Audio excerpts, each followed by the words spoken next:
ये कहानी है राज की, जो एक कंपनी में काम किया करता था। राज को भूत प्रेतों पर ज़रा भी विश्वास नहीं था। इन सारी बातों को वह केवल मन का भ्रम मानता था।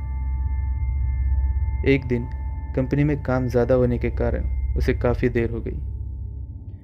वो ऑफिस से देर रात को अपनी बाइक से निकला, लेकिन थोड़ी ही दूर जाने पर उसकी बाइक खराब हो गई और वह अपनी बाइक को लेकर पैदल ही चल दिया। उसे थोड़ी थकावट महसूस होने की वजह से वो बस स्टॉप के पास आराम करने के लिए रुक गया। राज के पास एक साधु महाराज आकर बैठ गए। वो साधु जी अपने पास रखी बीड़ी पीने लगे। राज ने उन साधु महाराज से बात करना शुरू की। बातों बातों में राज ने कहा कि मैं किसी भूत प्रेत को नहीं मानता, ये सारी बातें झूठी होती हैं। उस पर साधु महाराज बोले कि तुम भले ही भूत प्रेतों को मानो या ना मानो, लेकिन तुम ये नहीं कह सकते कि भूत प्रेत नहीं होते। इस पर राज को हंसी आ गई और उसने कहा कि अगर भूत होते हैं तो क्या आप मुझे अभी भूत दिखा सकते हैं? साधु महाराज ने राज को श्मशान के पास चलने को कहा और दोनों श्मशान घाट की तरफ चल दिए। रास्ते में राज को थोड़ा सा डर लगने लगा, लेकिन वो जता नहीं रहा था। कुछ देर बाद वो दोनों श्मशान घाट पहुंचे। शमशान घाट में कुछ लाशें जल रही थी। साधु ने राज को एक ऐसे स्थान पर बिठाया जहां कुछ ही समय पहले लाश जली थी।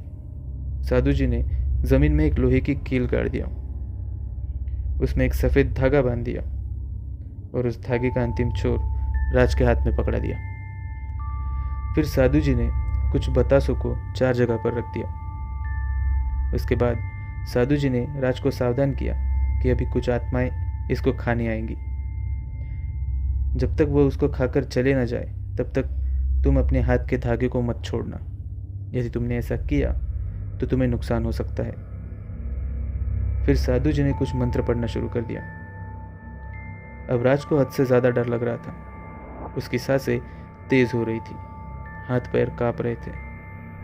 फिर भी वो धागे को पकड़कर बस खड़ा था।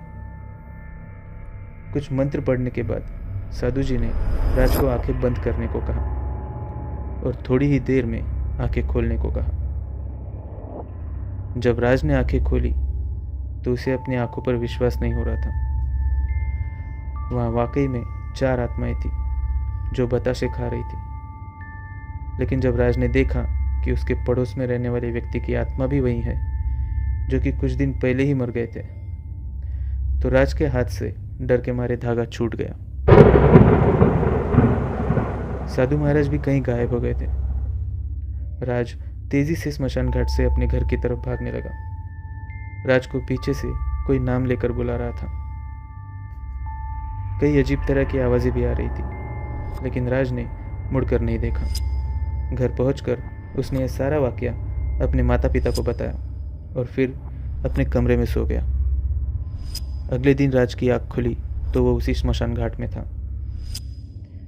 इसके बाद राज दिमागी रूप से काफ़ी ज़्यादा बीमार रहने लगा, जिसके बाद राज को पागल खाने में शिफ्ट कर दिया गया।